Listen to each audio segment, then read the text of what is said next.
كانت دوما جدتي تبدأ حكاياتها لي بجملة: كان يا ما كان. دوما هناك وقت لكل شيء في هذا الزمان. وكانت تلك البداية التي تعرفت من خلالها على كل أنواع النهايات السعيدة، وكيف دوما ينتهي الحال بالبطلة وهي في أكثر لحظاتها بهجة مع فارس الأحلام.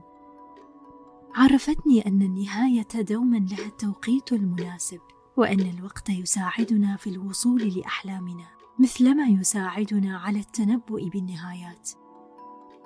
لكن لم تقل لي أنه يوجد بعض الحكايات بلا نهايات متوقعة، هي فقط حكاية موقوتة، نهاياتها تأتي بلا إنذار، تأخذ بعضا منا وتترك الكثير فينا.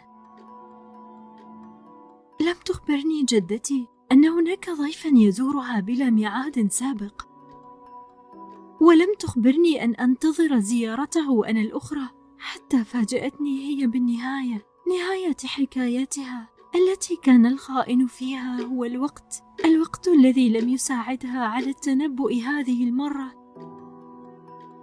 لكنني لحظتها عندما زارتني تلك الحكاية الموقوتة قررت وضع نهاية مختلفة لها، بألا أنتظر الوقت بخوف وهو يمر، بل أجعله صديقي في هذه الرحلة لأصبح فيها أنا بطلة الحكاية وليس سرطان الثدي. لذلك قررت أن تكون حكايتي بلا نهاية موقوتة، بل حكاية بطلتها جميلة. نسبة الشفاء من سرطان الثدي عند الكشف المبكر تتجاوز 95%. بيدك تختارين تكوني بطلة حكايتك.